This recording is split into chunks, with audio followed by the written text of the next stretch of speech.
GTA 6 could cost you $100 for the base game at launch, and some in the gaming industry hope that GTA 6 will cost $100 so other companies can also raise their prices, and to be honest with you guys, this is simply insane. But the question is, would you still buy GTA 6 even if it costs $100? Make sure to tell me in the comment section down below. Recently, the Video Games Chronicles, or VGC for sure, ended up publishing an article on their website titled "There is hope that GTA 6 will cost as much as $100, says analyst." A video game analyst has claimed that there is hope in the industry that GTA 6 could cost up to $100 so that other companies could raise their default prices as well amid global inflation and swelling AAA development costs. To be honest with you guys, I think this video game analyst is actually a Ubisoft or an EA CEO in disguise, like the Scooby-Doo meme where they finally take off the mask and they reveal who the true person behind everything was. I feel like this is like that.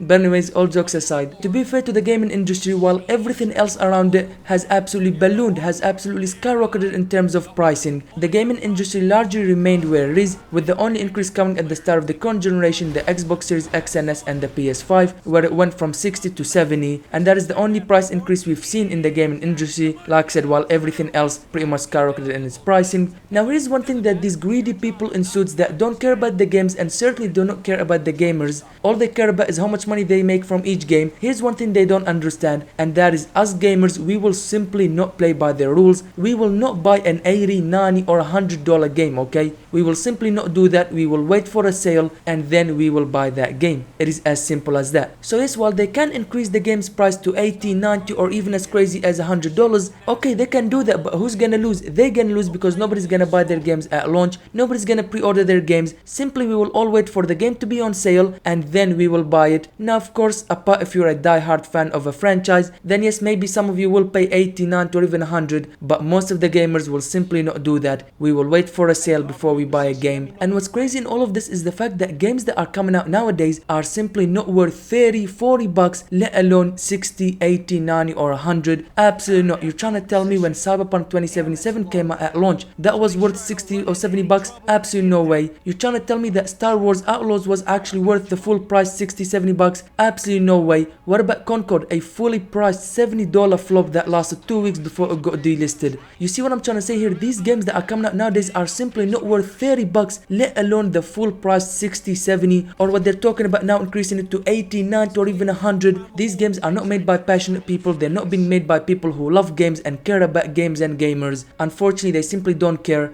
Games are launching absolutely disastrous, unplayable, full of bugs and glitches, hackers everywhere, and guess what? Microtransactions absolutely plastered all over the game, with some of them costing more than half of what the original title cost. And if you were to buy multiple microtransactions, then you've already passed the full premium $70 of that game, which is absolutely crazy. And don't even get me started on the game optimization nowadays. You have RTX 4090s and 5090s barely running native 4K games with only 29 to 30 FPS, just super crazy. However, if we were talking about the Xbox 360 and PS3 era games and we were having this conversation, then yes, maybe you could make a case for those games actually costing 80, 90 or even 100 bucks. And yes, I know spending that amount of money back then was pretty much unheard of. It would have been crazy, just as much as it is now. But what I'm trying to say here is, games in the Xbox 360 and the PS3 era, they were actually worth it. Games were actually made by passionate developers who actually cared about the games, cared about the gamers. Games were launching absolutely in a perfect state, full of everything, so much content in it, and you only had to pay once, okay, that premium price of the game, and that's it. Not a lot of microtransactions, and even if there were, they were not as aggressively pushed as it is in games nowadays. Games back then were actually optimized. Let me just list you some awesome games that are released during the Xbox 360 and the PS3 era. You have BioShock, Mass Effect, Halo, Assassin's Creed, the peak of Call of Duty, the golden age of Call of Duty, Uncharted, and the list goes on and on. I would be here spending days just telling you guys about awesome games that all released, completed without any bugs, without any issues. They did not have microtransactions.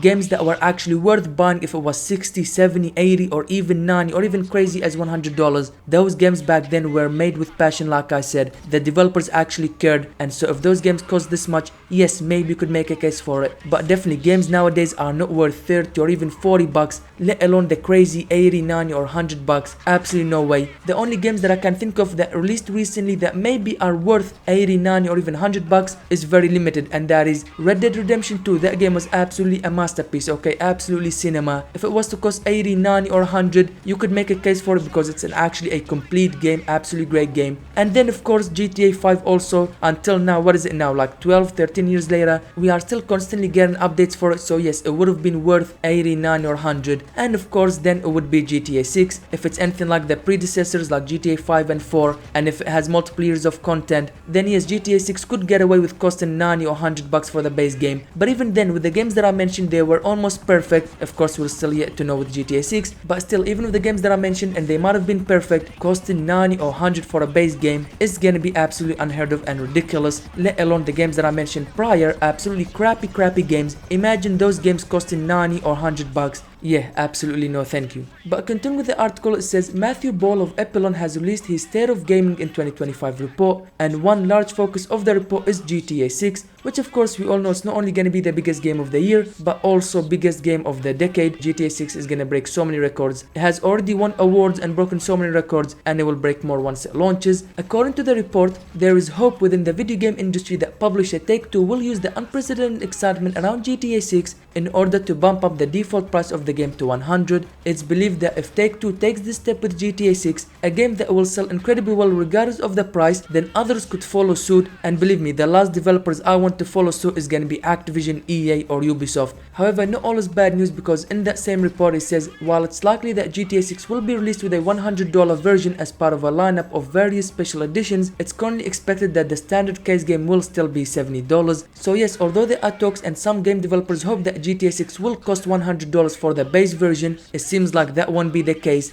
GTA 6 base version will still cost only $70, with various special editions costing up to $100. So currently there is nothing to worry about, it's still gonna be $70 games. However, of course GTA 6 is yet to be released, so anything can change from now until fall of this year. The only thing we can do is wait and see and hope that GTA 6 will still cost $70 for the base game. But like I said, simply we'll just have to wait and see. But what I want to know from you guys is, what do you think about all of this? Could GTA 6 base edition cost upwards of $100? And what do you think of other games also costing $100? Would you buy it? Would you not? Make sure to tell me in the comment section down below. But with all that being said, make sure to click the video on the screen right now to know of the trend that could reveal the announcement day for GTA 6. Thank you guys for watching this video.